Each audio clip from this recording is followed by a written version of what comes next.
Assalamualaikum warahmatullahi wabarakatuh. Halo semuanya, jumpa lagi di DNS Sutari. Sebelum itu aku pengen ngucapin selamat Hari Raya Idul Fitri 1442 Hijriah. Minal aidin wal faizin, mohon maaf lahir dan batin atas segala kesalahan dan kehilafan aku selama ini. Dan semoga amal ibadah kita selama bulan Ramadan yang kemarin diterima oleh Allah Subhanahu wa taala dan kita bisa menjadi pribadi yang lebih baik lagi ke depannya. Amin amin ya rabbal alamin. Sesuai dengan judulnya, di video kali ini tuh aku pengen nge-share kaitannya antara finansial, mengatur finansial dengan sisi religius gitu. Dan aku sangkut pautkan dengan ibadah yang udah kita lalui 1 bulan kemarin, yaitu ibadah puasa. Pas momen lebaran ini, itu kan banyak saudara yang berkunjung gitu ya. Dan itu ya pasti adalah pertanyaan-pertanyaan yang sebenarnya pertanyaan-pertanyaan yang membuat kaum 20 tahunan ke atas yang mengalami quarter life crisis itu merasa kayak tertindas gitu. Kenapa? Karena pertanyaannya tuh paling sering berkaitan dengan kapan nikah, terus udah kerja apa belum, udah lulus apa belum, dan lain sebagainya. Ya semacam itulah. Dan bagi sebagian orang, nggak tahu kenapa, semakin kesini kita tuh kayak dituntut untuk harus sukses di usia muda gitu, harus sukses di usia 20-an, 25 tahunan gitu. Dan itu terjadi juga sama aku gitu. Pas lebaran ini, saudara-saudara aku tuh nanya, aku tuh kerja di mana? Dan pas aku jawab kalau aku masih tetap ngajar di tempat yang sama, yang jaraknya jauh dan statusnya masih honorer, mereka seperti mempertanyakan gitu, ngapain kamu masih di situ-situ aja gitu, kenapa nggak nyoba yang lain? Ada juga yang bertanya, tes CPNS tahun kemarin ikut apa enggak? Nah pas aku jawab aku nggak ikut dan aku jawab aku belum pernah ikut tes CPNS, mereka itu seperti menyayangkan. Banyak saudara aku yang menyayangkan, terus juga bertanya-tanya gitu ya, kenapa kok nggak ikut, kenapa kok nggak nyoba? Itu kan suatu kesempatan untuk kamu ngembangin karir kamu. Terus itu loh, jadi PNS itu bisa untuk jaminan kamu di masa depan gitu. Nah banyaklah yang berkomentar seperti itu.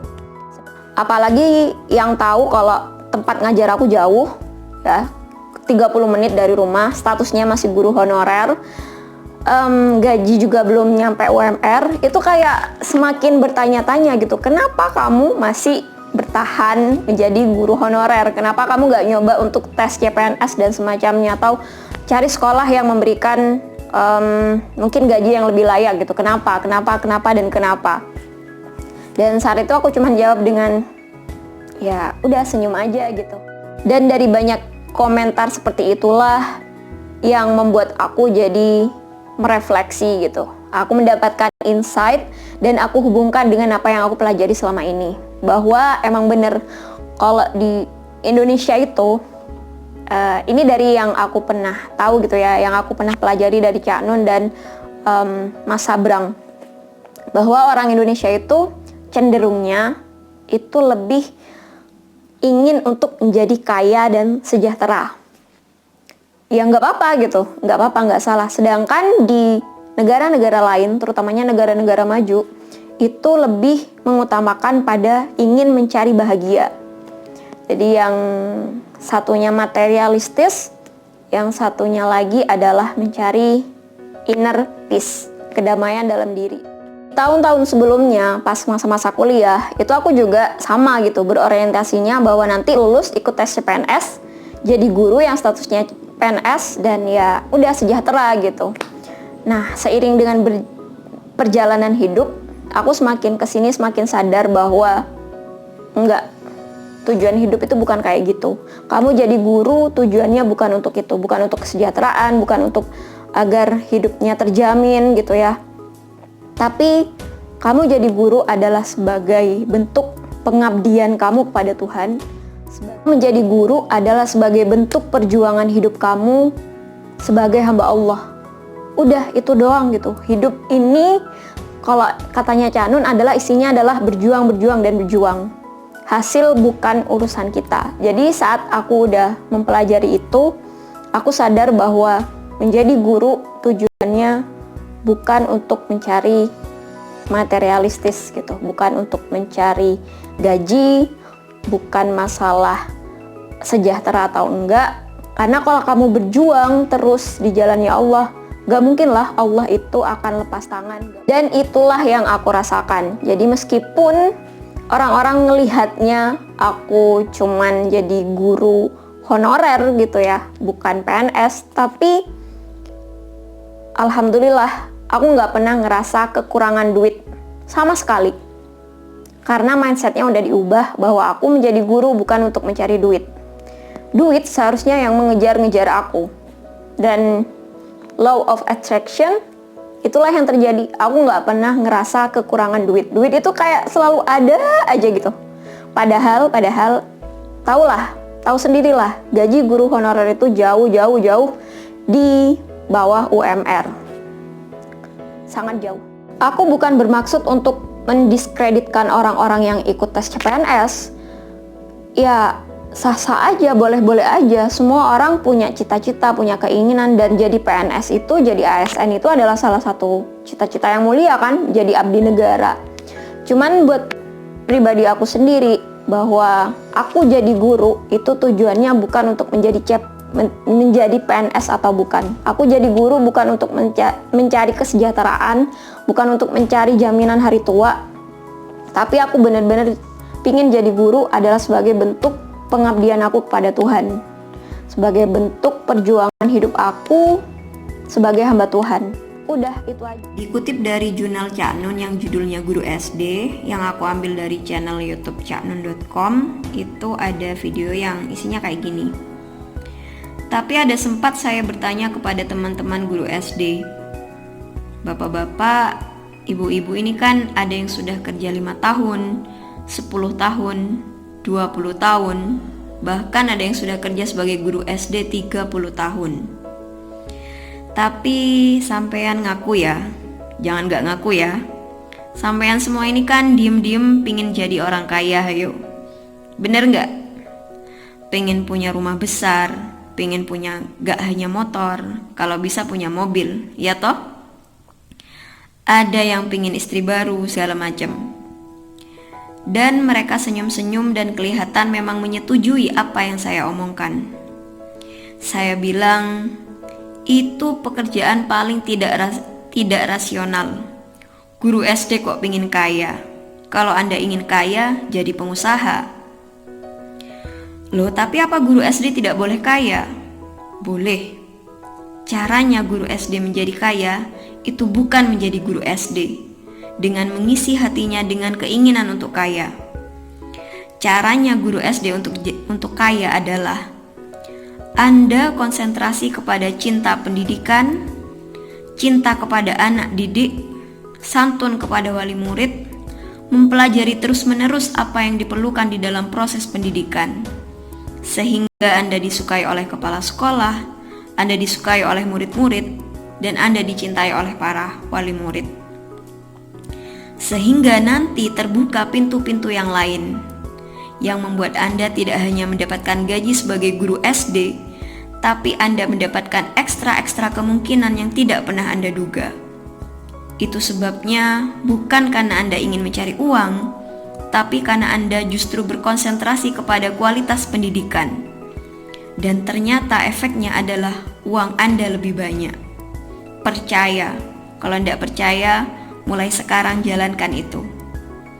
Nah, dari video ini aku tuh bener-bener ngerasain betul apa yang beliau sampaikan, bahwa konsentrasinya adalah bukan untuk nyari duit, tapi jadi guru itu adalah konsentrasi untuk bener-bener mengabdi, bener-bener tulus kepada anak didiknya, dan bener-bener ingin berniat baik memperbaiki kualitas pendidikan di Indonesia. Nah, maka efeknya adalah kita dapat rezeki dari arah yang tidak terduga-duga, lebih dari yang kita bayangkan.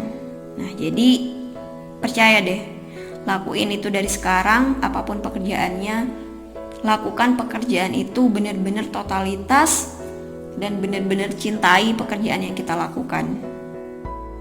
Cara aku melatih diri aku untuk berpikir seperti itu, salah satunya adalah lewat ibadah puasa. Nah, makanya aku bilang bahwa apa yang aku akan share kali ini berhubungan dengan ibadah yang kita lakukan 1 bulan kemarin, yaitu puasa. Kenapa puasa?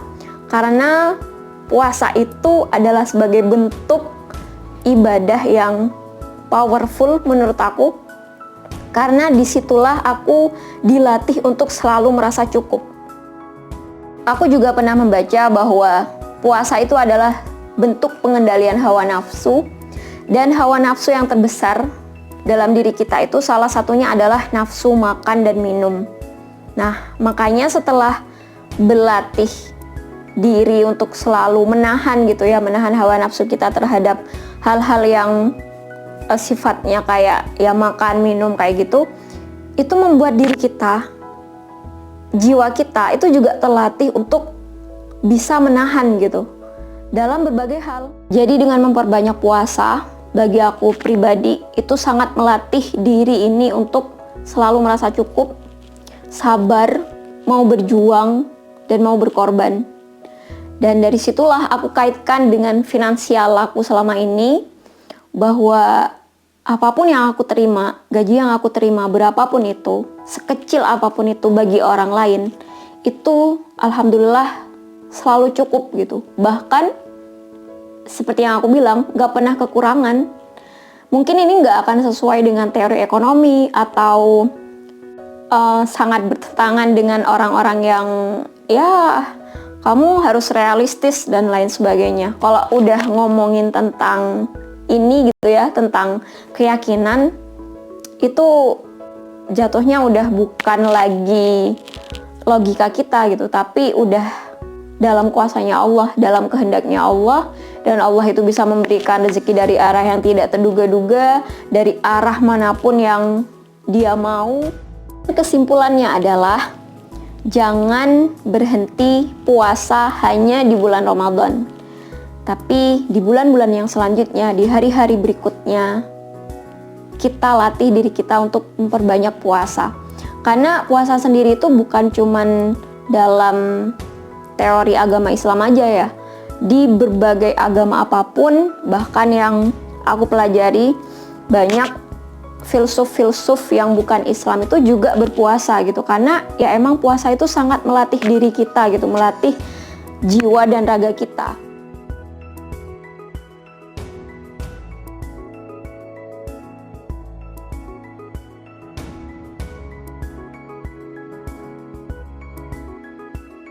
Dari pengalaman aku pribadi, dengan memperbanyak puasa, itu benar-benar ngelatih jiwa aku untuk dapat terkendali gitu, dapat mengendalikan diri dari keinginan-keinginan yang sifatnya materialistis, kayak yang terlalu kerja nyari duit. Nah, itu udah diubah gitu, mindsetnya tuh udah diubah. Nah, setelah mengubah mindset itu dan jiwa ini udah bisa mengendalikan diri untuk dari keinginan-keinginan yang sifatnya kayak gitu. Nah, justru yang terjadi adalah bukan kita jadi kekurangan gitu. Justru sebaliknya, malah Allah kasih rezeki dari arah yang tidak terduga-duga. Sangat tidak terduga-duga. Oke, cukup sekian video kali ini. Semoga bermanfaat dan mohon maaf apabila ada kata-kata yang kurang berkenan. Dan semoga kita bisa ketemu lagi di video-video yang selanjutnya insyaallah. Terima kasih. Wassalamualaikum warahmatullahi wabarakatuh. Bye bye.